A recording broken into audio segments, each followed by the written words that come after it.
Hi guys, welcome along. We're going to do a little watercolour technique using Photoshop and trying to achieve some sort of interesting effects from photographs to achieve this sort of watercolour technique style thing. So cool, let's get cracking and let's begin.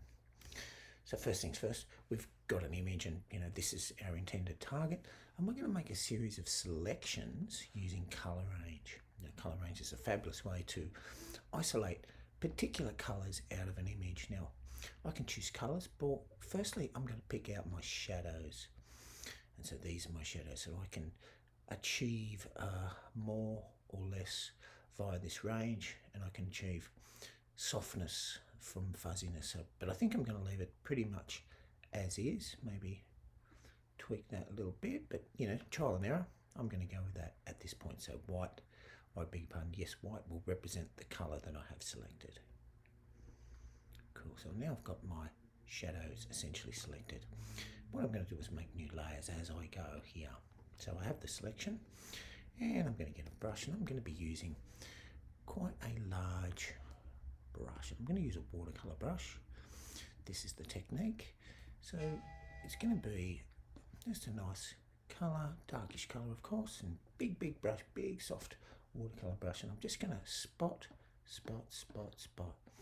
and just build up areas. And really you don't want to just over paint it. You want to let some of that lovely watercolour sort of brush do its thing, and that's sort of one of the tricks to the piece. Okay, good so far.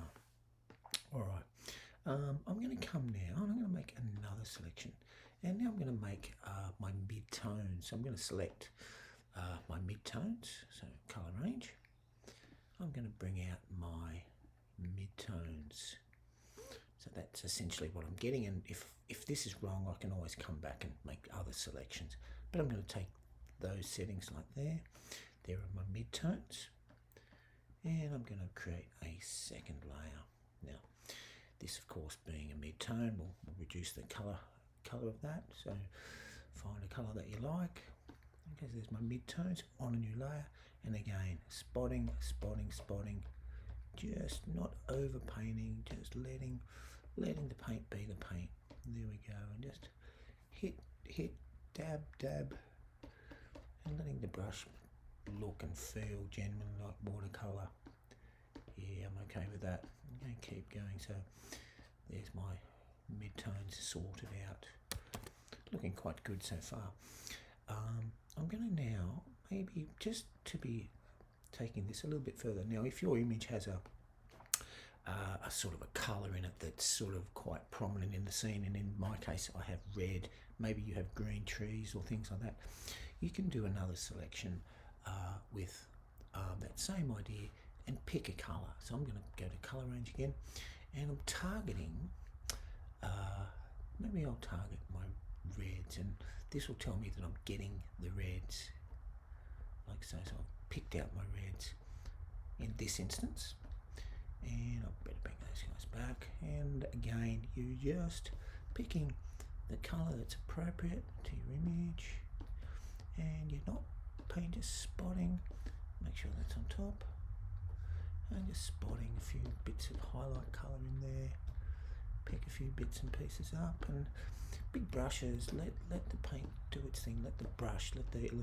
Photoshop brush do its thing. So there, it's looking okay. Of course, this would look certainly better with an adjustment layer, with a pattern to achieve that sort of watercolour paper idea. I've got a few here already created in my library, and you can just play with that a little bit just to get what you want in there. Pop that under. Okay, and this of course you're probably going to want to change your blending mode to achieve something like that. And we're certainly starting to feel like we have a reasonable sort of a watercolour painting here. Well done guys, and if you wanted to take it further, you could put an adjustment layer over the top, hue saturation, and then you can just tweak the colours a little bit, get that, get it is exactly what you want. Look, that's a real cool little technique for creating watercolour textures. selections and all sorts of cool things like that. So that is my piece, and I'm pretty happy with it. Alright guys, let's see how you go with that one. I'll see you all in the lesson.